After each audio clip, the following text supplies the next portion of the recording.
Cairo today on our way to Alexandria via train. Right now I'm trying to figure out where is the train. When I do find my train, like where do I sit? We would not be able to have found these seats without this really kind lady who helped us. We're sitting at coach 2. I didn't even know this. I didn't know this is coach 2. I have no idea. And this is the seat number. Luckily she helped us, so thank you, kind stranger. All right, next stop, Alexandria.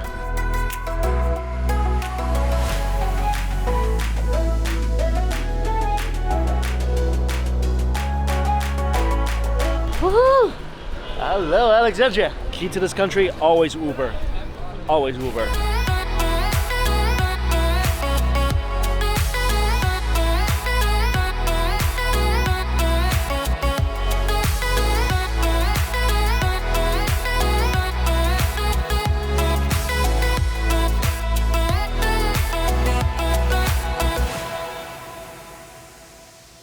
Oh, that's pretty.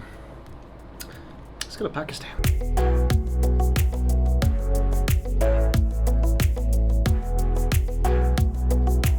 Way too expensive, not this time. Layover, Saudi Arabia, 3 o'clock in the morning. I have no idea what's going on in life right now. I don't know if I look awake. There's really nothing going on in here. It's pretty much dead inside. I'm trying to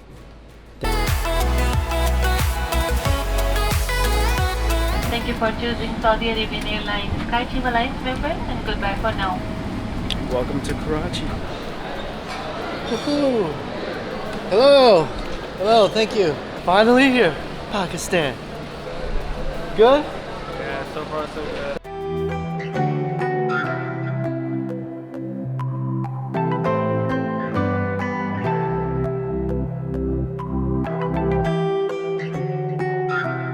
Just had a long first full day here in Pakistan. I'm still completely jet lagged. We're both jet lagged. We haven't slept in like 24 hours. Had a huge lunch. Now let's do McDonald's for dinner. Cool little food court in this mall, and the only food place I recognize is McDonald's. Oh, there's a Burger King. Ooh, let's see what they have. All right, got a bunch of sandwiches from McDonald's, a couple from Burger King. This is what's really different about the McDonald's here and the Burger King here. That's very distinctively Pakistan. There's a bun kebab burger, a chicken chapli burger, and then a spicy McCrispy. Let's start with a spicy McCrispy. It does feel a little crispy. It's a good sized chicken patty. This is delicious. Outside of Singapore, this is the best spicy chicken sandwich I've had at a McDonald's. A little too much on the mayo, but the chicken is crispy, it's tender, the bun is nice and toasty. This would have made a valid contender in the spicy crispy chicken sandwich war of the US. Seriously, it wouldn't be Burger King and Wendy's hands down. Next up, the chicken chapli. Looks like a piece of burnt frisbee of a sandwich. Anyone can recognize this as chicken would be beyond me. I mean, this looks more like a overly roasted veggie burger. The seasoning is not bad. It's got a good masala on the top. You see that sauce soaking into the bun? I like the nice crunch of the onions. The chilies are a nice touch. The patty is actually not bad. Despite what it looks like, it tastes like chicken. It tastes like a yummy piece of chicken. I feel like the bun kind of overshadows it. This bun is a little too much Kim Kardashian, you know, like a little too much bun. But the rest of this is really good. I mean, don't let the burnt little patty fool you. That's a juicy patty. This is the Make Arabia chicken. I'll tell you, it looked a lot bigger in the pictures.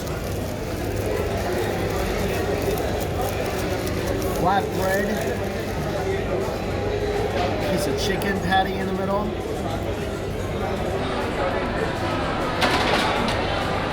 This is pretty darn good. The chicken actually tastes like chicken, and the tomato is actually really ripe and juicy and fresh. So is the lettuce. The flat bread, toasty warm, nice and soft in the middle. It's actually a really fresh tasting chicken sandwich. Not bad, really, not bad. This is the bun kebab. This thing scares me a little bit. Look at this. A couple of kebabs in the middle, sitting on, I think this is tofu. A lot of mystery elements here for me. No, it's not my favorite. Oh, it's an egg patty. Huh. It has the same texture as this kebab, which is really, really full, hard, tender, but it ends up just kind of mashing together. I think the kebab itself is all right. It's not bad, but this thing kind of lost it for me. And the overall flavor with the mushy ingredients and then the soft bun, it really doesn't get more one-dimensional than this thing. All right, now we're switching over to the Burger King burgers. This is the tikka chicken burger. Chicken slightly toasted, fresh tomatoes, lettuce, sesame bun, Burger King trademark. It's a little dry. Actually, it's really dry. I think if the chicken patty wasn't so dry, this would be a good sandwich, but the patty tastes like the desert. Yeah, that's not my favorite thing. I've always been a fan of the Whopper. This is a spicy Whopper. I love this purely because I love all Whoppers. I think they're the best tasting fast food burgers. This thing still embodies that flame broil flavor that Burger King is known for. The only thing I don't understand is where the spicy kind of comes from. I don't really taste a lot of spice here. I mean, yummy, but not a lot of spice to go on. Security guard is yelling at us not to record, so let's finish talking about this outside. Oh, they're so nice. They give me a free cone. Thank you. Alright, we're gonna take a little tuk-tuk back. So we did try all the burgers. Kind of a little rushed because the security guy caught us and said we can't film even though I'm just filming myself eating. He says we can't do that. So overall assessment, McDonald's here is pretty darn good. Especially the crispy spicy chicken sandwich. There was juice, there was crisp, there was spice. That's good stuff. Also, check this out. McDonald's curly fries. I don't know about you, but for me, in the fry world, curly is always better. Me and Ben are having trouble getting into our hotel. I mean, look at this. Our hotel is surrounded by like a great wall. It says entrance, but we try to go through this, it wouldn't let us through. It's like a whole different world in here. I think the walls are really good at blocking out the street noise too. It's so quiet and serene, like inside the courtyard. McDonald's were good. The people working there were so sweet, gave us free cones. I mean, their curly fries were amazing. Best thing though, I feel like, was the spicy Whopper, although it really wasn't spicy. I don't know whether it's because they forgot to make it spicy or it just wasn't spicy. I mean, it was delicious, just not spicy. What I do really like was all the unique menu items, from the kebab to the different types of chicken. That's what really gets me excited when I explore McDonald's in different countries. Anyway, that's my McDonald's review. This is my first day here in Pakistan, and I gotta say, like, I love this place. I mean, I think the people accounted for maybe 80% of that love. It's just how great the people were. Such a fun day here. I gotta crash because haven't slept in over 36 hours now, so I don't even know what I'm saying at this point. Yeah, yeah. Good night.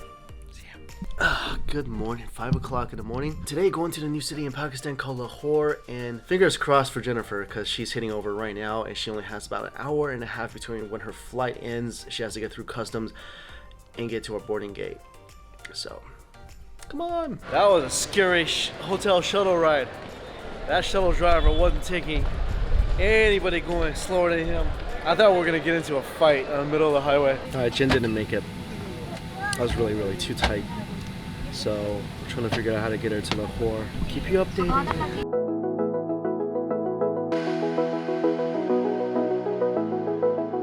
Okay, so Jennifer is getting on a 1 o'clock flight a few hours from now. So she'll get here. Sucks to miss a flight, but it was really tight connection between the international. I guess we're going to hotel check-in. We just had a Pakistani security guy come up, the police come up to check our passports. Perfect Mandarin. You guys love Chinese people here. You already know what it is. They do. They love Chinese people here. Sorry, that's Shabazz, by the way. He's gonna be with us the whole trip. We're leaving Lahore today on our way to Islamabad. We're driving there, so we have to wait around this morning to make sure the fog has lifted over the highway. Otherwise, we couldn't go. Last night kind of ended the day earlier. Got a little fever. Didn't feel great. But we're kicking off the last leg of our trip right now. Islamabad. Ooh, bread and butter pudding. French toast Moroccan beef stew. This I absolutely love. Hawa putty. This thing is good on anything. Chicken nihari. Here's the Japanese section. Chicken teppanyaki. Oh, that does not look that good. Moroccan beef is good. I haven't had any food in like 24 hours because it was the kind of the flu I had last night. Starving. The only thing I had to eat was like one orange in 24 hours. A guilty pleasure is cereal. Like in hotels, when I see it, can't say no to it. Hotels, airport lounges, like some of the best things you'll find: instant noodles and cereal. It's like foolproof, you know? You can't have bad cereal. It's so bad for me. That's so good. This is like one of my favorite things to eat here in Pakistan. That's the best. I'm gonna start when I leave. My favorite thing here. It's so good.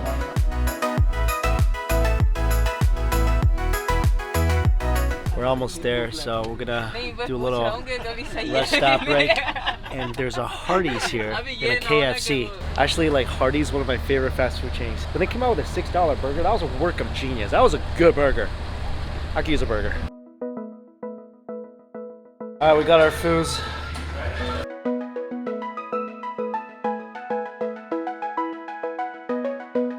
Chili garlic tomato sauce.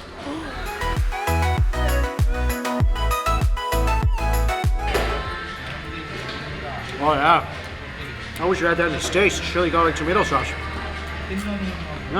This is the chili cheesesteak big burger. The beef's a little different.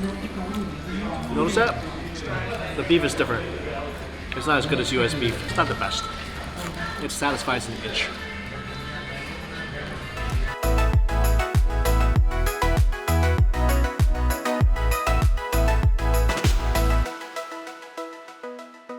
And this is the famous salt mine. On the way, we saw like so many. It's really cool seeing like the rural parts of Pakistan.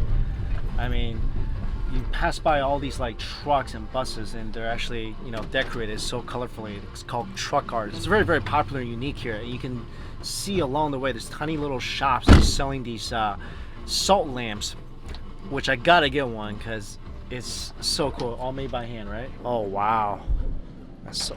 This is a lamp. Yeah. Pure salt. Yes, pink pure salt. salt. Pink salt. How much would the one of these cost? Oh, this very low price. Very low price? 100 rupees? This is usually $30, $40 in the US for like a big lamp. So pretty. Yes. Pink salt. Like couple of dollars for one of these lamps. And when you run out of salt at home, you could just go to your bedroom and lick this.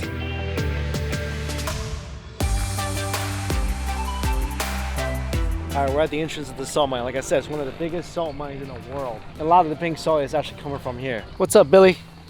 Such an obedient goat. What are you eating? Chewing gum? In this remote wilderness, one of the great natural minerals of the world, there will reside a mechanical ball. Yo, this thing, when you fall off it, it is not gonna feel good. Well, this is so cool. So going inside, you actually have to take a train. So inside the mountain, it's 3 kilometers in. It's one of the biggest sources of pink Himalayan salt in the world. Right through those tunnels. I'm standing right on the track. It's probably not the smartest thing in the world. I like a little ghost. It's climbing a little. I couldn't do that. Like little ninjas. These goats are in their natural habitat, but one slip could cause them to fall on the train tracks. David Attenborough, he should hire me. Goats are calling each other in distress as they faced no danger at all, but they're just kind of loud.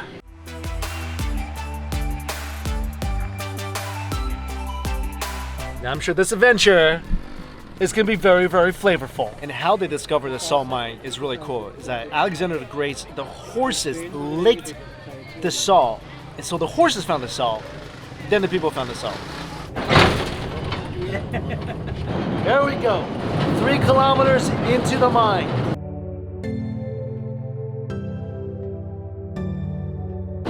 We're about 2 kilometers in, and you can smell the salt everywhere. Look at this. This is all chunks. A cave of pink salt.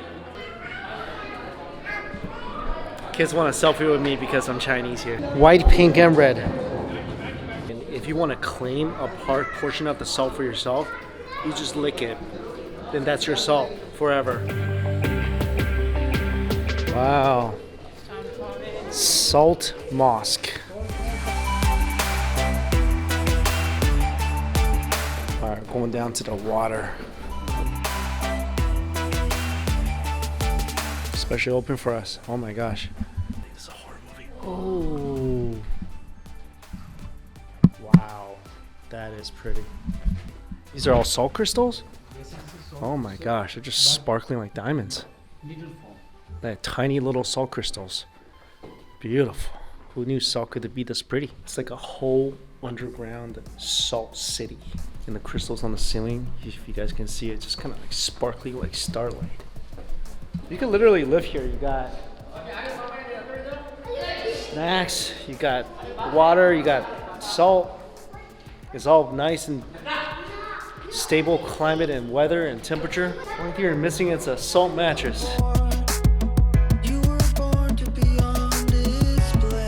So if you're ever in a salty mood, come here. This place is for you. Alright, that was a crazy experience. I mean, once in a lifetime thing. So seeing the salt crystals, actually seeing like Himalayan salt, like pink salt, has always been something I mean, I personally love it. It's stuff that I buy. I just never thought about where it came from. And no, I know at least one of the sources, and it was so pretty and interesting. All right, we checked into the Pearl Continental. Maybe grab some dinner. All right, let's see what we got here. Oh, okay. All right, Cantonese and Sichuan. Whoa, they got hot pot here. Seriously? All right, they tell me they don't have hot pot anymore, so get some dishes. See what they have. I think anything with spicy, we're in business.